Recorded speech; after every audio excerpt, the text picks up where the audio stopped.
எனக்கு அவங்க சொன்ன விஷயம் வந்து ரொம்ப இதாக இருந்துச்சு. நான் எங்கே போனாலும், நான் எங்கே ட்ராவல் பண்ணி பஸ்ஸில் போனாலும் சரி, இல்லை ஏதாச்சும் ஒரு மால் போகிறேன், எங்கே போனாலும் பேர்ட்ஸ் கத்துற மாதிரி சவுண்ட் கேட்குது.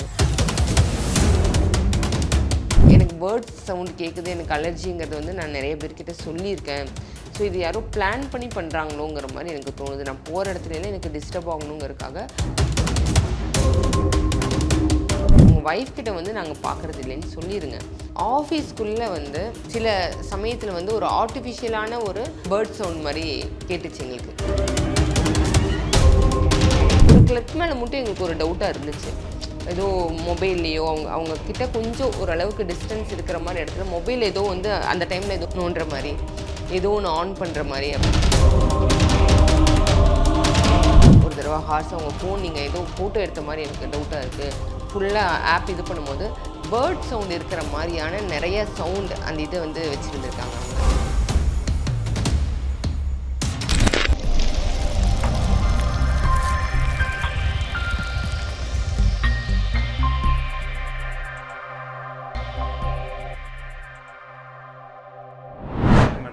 வணக்கம். எப்படி இருக்கீங்க? நல்லா இருக்கு. நீங்க எப்படி இருக்கீங்க? நல்லா இருக்கு மேடம். மேம், இன்றைய காலகட்டத்தில் வந்து பெண்கள் வந்து அதிகமாக டிப்ரெஷன், மன ரீதியாக அதிக அளவு பாதிக்கப்படுறாங்களா மேடம்? அந்த மாதிரி உளவியல் சம்பந்தமாக உங்ககிட்ட வந்த கேசஸ் இருக்குதா? என்ன மாதிரி அந்த நீங்கள் டீல் பண்ணியிருக்கீங்க?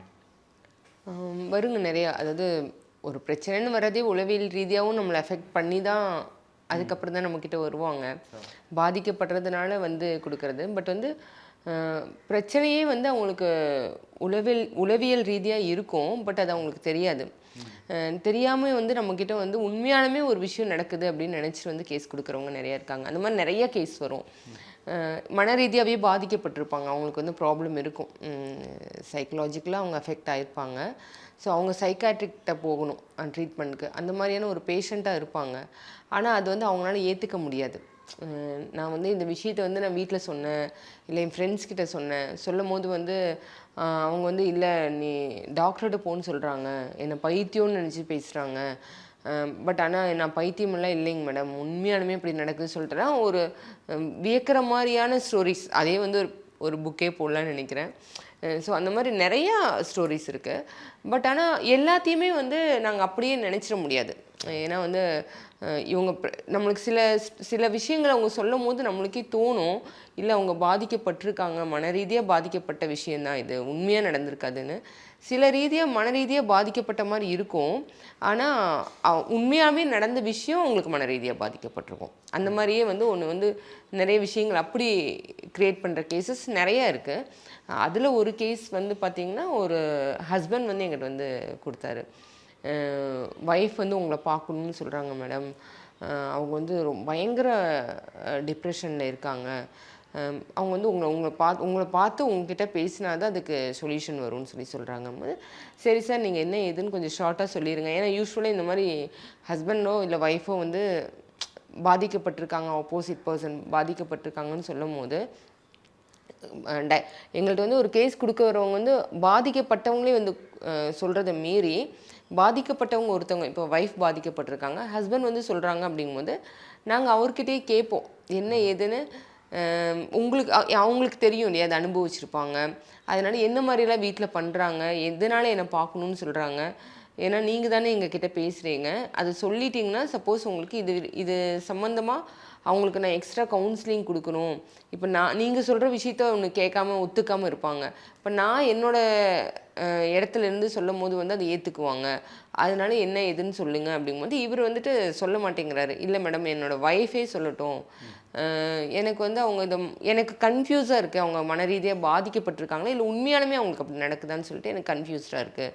அதனால வந்து அவங்களே வந்து உங்கள்கிட்ட பேசிட்டுங்க மேடம், எனக்கு ஒன்றும் பிரச்சனை இல்லை, நீங்கள் வந்து இது எப்படின்னு சொல்லிட்டு நீங்கள் கண்டுபிடிச்சி சொல்லுங்கள், எதுவாக இருந்தாலும் அதை ட்ரீட்மெண்ட்டாக நாங்கள் கூப்பிட்டு போனாலும் ஓகே, இல்லை இது கண்டுபிடிச்சி இது உண்மையாலுமே இப்படி ஒரு விஷயம் நடக்குது அப்படின்னு சொல்லிட்டு எனக்கு வந்து ஒரு நிறைய சர்ப்ரைஸ் கொடுக்குற மாதிரி விஷயத்தை உடைச்சி பேசாமையே இப்படி சொன்னார்.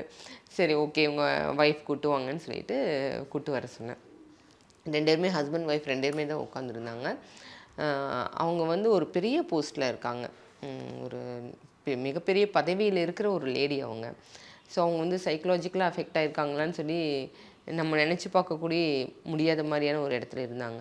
ஆனால் அவங்க பேச ஆரம்பிச்சதுக்கப்புறம் எனக்கு அவங்க சொன்ன விஷயம் வந்து ரொம்ப இதாக இருந்துச்சு. அவங்க சொல்கிறது வந்து நான் எங்கே போனாலும், நான் எங்கே ட்ராவல் பண்ணி பஸ்ஸில் போனாலும் சரி, இல்லை ஏதாச்சும் ஒரு மால் போகிறேன், சினிமா தியேட்டர் போகிறேன், எங்கேயாவது வந்து எனக்கு இருந்து வந்து எனக்கு வந்து பறவைகள் சவுண்டு கேட்குது. எங்கே போனாலும் பேர்ட்ஸ் எங்கே கத்துற மாதிரி சவுண்ட் கேட்குது.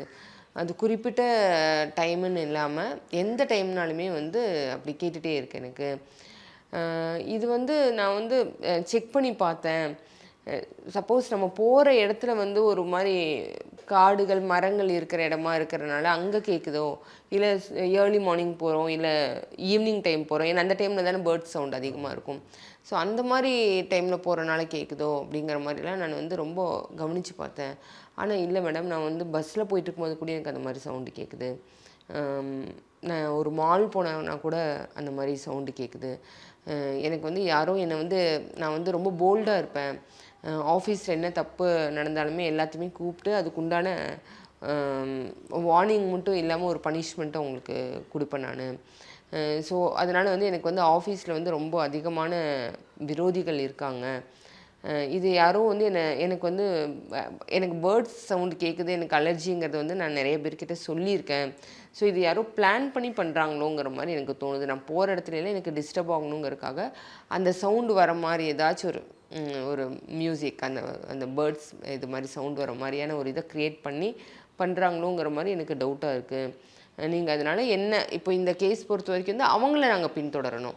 ஸோ அவங்கள பின்தொடர்ந்தால் தான் வந்து, ஏன்னா ஒரு குறிப்பிட்ட ஆள் மேலே சந்தேகம் அப்படி சொல்லலை.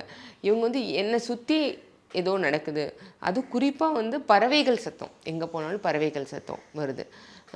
ஸோ இது யாரோ பிளான் பண்ணி பண்ணுற மாதிரி இருக்கும். நீங்கள் வந்து என்ன பின்தொடர்ந்து என்னை சுற்றி என்ன நடக்குது, என்னை யாராச்சும் ஃபாலோ பண்ணுறாங்களா, என்ன இதுங்கிறத கண்டுபிடிச்சி கொடுங்க அப்படின்னு சொல்லி தான் அவங்க சொன்ன கேஸ். இது எங்களுக்கு 2 விதமாகவுமே தோணுச்சு. மன ரீதியாகவும் அவங்க பாதிக்கப்பட்டிருக்கலாம்.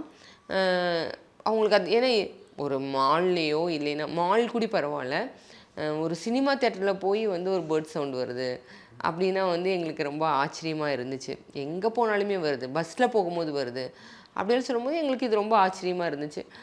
சரி ஓகே சொல்லிட்டு, இதுக்கு வந்து ஒருத்தர் 2 பேர் இருக்கிற ஒரு இது பத்தாது சொல்லிட்டு ஒரு 2-3 பேர் இருக்கிற மாதிரி ஒரு டீம் நாங்கள் அரேஞ்ச் பண்ணி இந்த கேஸ் எடுத்து ஓகேங்க நாங்கள் பார்க்குறோன்னு சொல்லிட்டு ஒரு 3 பேர் இருக்கிற ஒரு டீம் அரேஞ்ச் பண்ணோம்.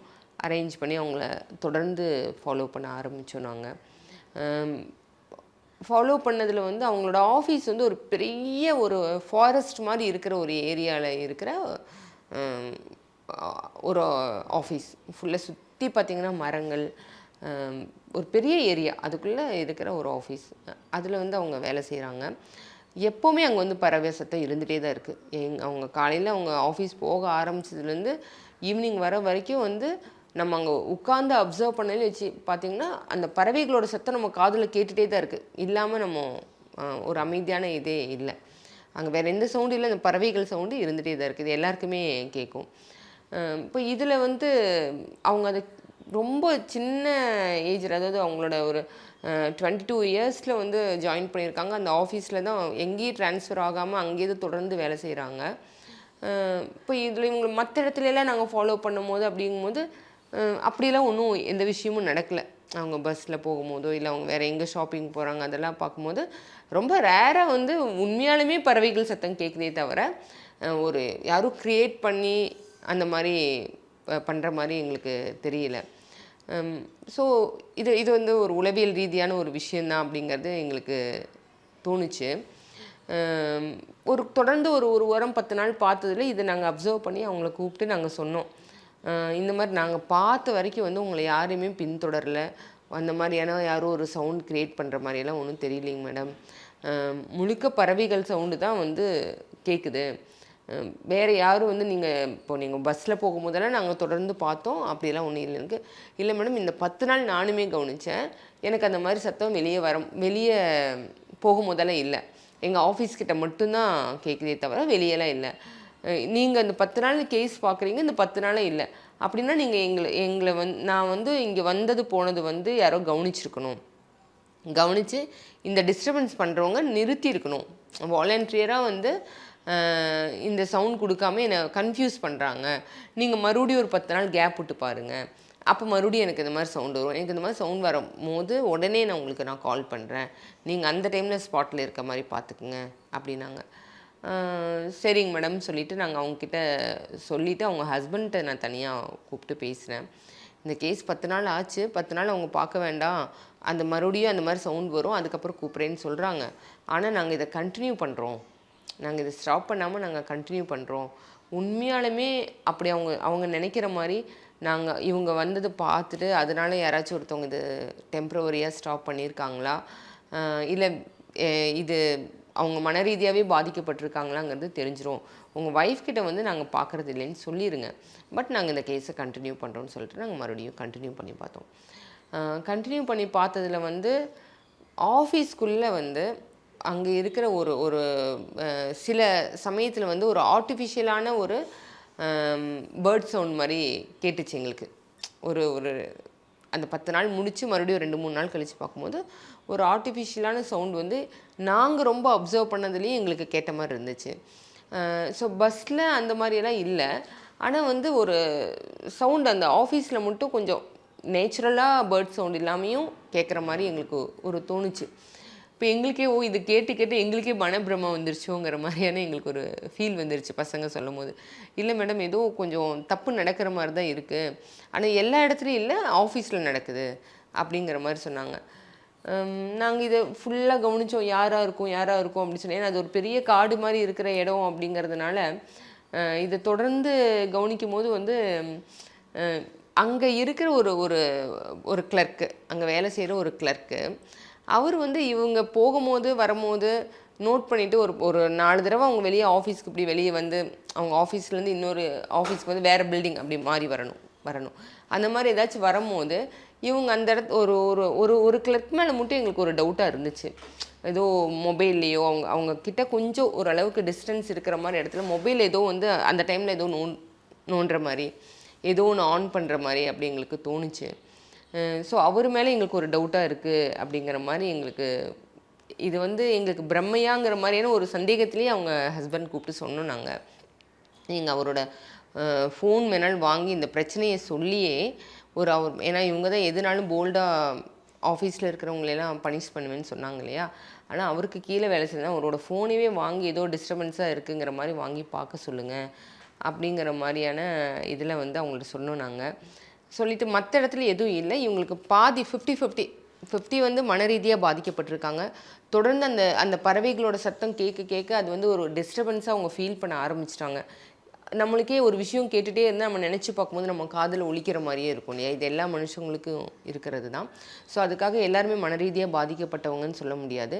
இவங்களுக்கு அது வேணும்னே ஒருத்தவங்க க்ரியேட் பண்ணியும் பண்ணுறதுனால மிக்ஸ் ஆகி எங்கே போனாலும் அவங்களுக்கு அந்த மாதிரியே தோணுது. ஸோ 50 வந்து மன ரீதியாக பாதிக்கப்பட்டிருக்காங்க, பாதி வந்து அப்படி அவங்களுக்கு நடக்குது அப்படிங்கிறது நாங்கள் கண்டுபிடிச்சோம். ஸோ கண்டுபிடிச்சி அதே மாதிரி அவர்கிட்ட ஒரு தடவை ஹார்ஸாக அவங்க ஃபோன் நீங்கள் ஏதோ ஃபோட்டோ எடுத்த மாதிரி எனக்கு டவுட்டாக இருக்குது, நாங்கள் பிளான் பண்ணி கொடுத்தோம் எப்படி அவங்கள்ட்ட அதை கேட்கணும் அப்படிங்கிறது. ரொம்ப இதாக மிரட்டி அந்த ஃபோன் வாங்கி பாருங்கள் அப்படிங்கிறது ஃபுல்லாக ஆப் இது பண்ணும்போது பேர்ட் சவுண்ட் இருக்கிற மாதிரியான நிறைய சவுண்ட் அந்த இதை வந்து வச்சுருந்துருக்காங்க அவங்க. அந்த ரிங்டோன் டைப்பில் வந்து நிறைய அந்த பேர்ட் சவுண்ட் வர மாதிரி. ஸோ இவங்க போகும்போது அவங்க டீஸ் பண்ணுற மாதிரி, இவங்களுக்கு அது ஒரு அலர்ஜியாக இருக்குது அப்படின்னா இவங்க ஏதோ ஒரு இடத்துல அவர் உட்காந்துட்டு இவங்க க்ராஸ் பண்ணி போகும்போது அது டக்குன்னு ஒரு ஃபியூ மினிட்ஸ் ஆன் பண்ணிவிட்டு அந்த சவுண்டு இது பண்ணிவிட்டு அவங்க அப்சர்வ் பண்ணி அதை திரும்பி பார்க்கும்போது ஆஃப் பண்ணிடுறாரு. ஸோ அவரோட மொபைலில் அந்த இது எல்லாமே இருந்துச்சுங்கிறத ஒரு இது கண்டுபிடிச்சோம். இப்படி ஒரு வித்தியாசமான கேஸ் கண்டுபிடிச்சோம். இந்த மாதிரி நிறைய கேசஸில் நீங்கள் சந்திச்சிருப்பீங்க. வரும் வாரங்கள் தொடர்ச்சியாக பார்க்கலாம் மேடம். நன்றி, வணக்கம். வணக்கம்.